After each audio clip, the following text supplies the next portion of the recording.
Praise the Lord. இந்த காலை வேளையில் உங்களை சந்திப்பதில் ரொம்ப சந்தோஷம். கிறிஸ்தவர்களாகிய நாம் வித்தியாசமாக வாழ வேண்டும். இன்னொரு விதமாக சொல்லணுன்னா, கிறிஸ்துவை உடையவர்களாகிய நாம் இந்த உலகத்தில் வாழும்போது வித்தியாசமாக வாழ வேண்டும். வித்தியாசமானா எப்படி?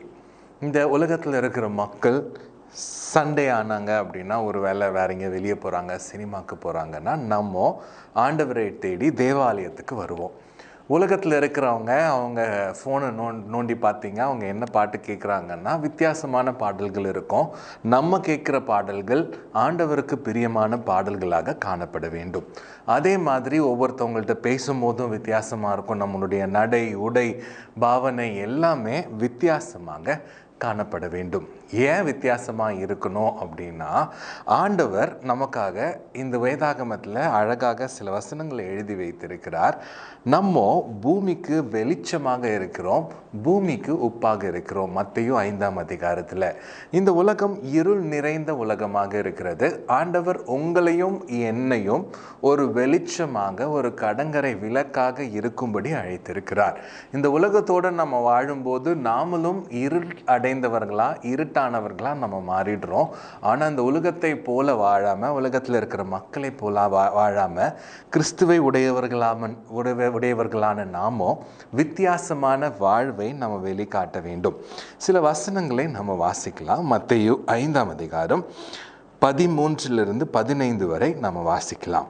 நீங்கள் பூமிக்கு உப்பாய் இருக்கிறீர்கள். உப்பானது சாரமற்று போனால் எதனால் சாரமாக்கப்படும்? வெளியே கொட்டப்படுவதற்கும் மனுஷரால் மிதிக்கப்படுவதற்குமே ஒழிய வேறொன்றுக்கும் உதவாது. அடுத்தது 14ஆம் வசனம். நீங்கள் உலகத்திற்கு வெளிச்சமாய் இருக்கிறீர்கள்.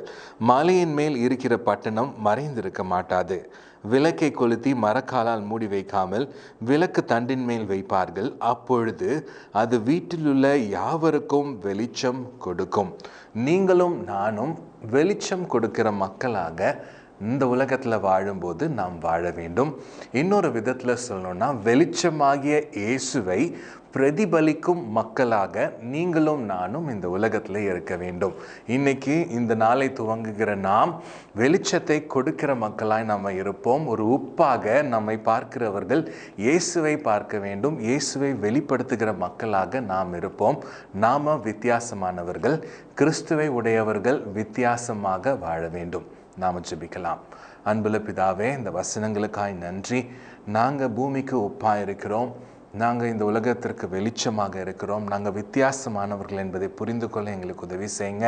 இந்த உலகத்திற்குள்ளே நாங்கள் போகும்போது உம்மை வெளிப்படுத்துகிறவர்களாய் போக உதவி செய்யுங்க. இயேசுவின் நாமத்தில் பிதாவே, ஆமென்.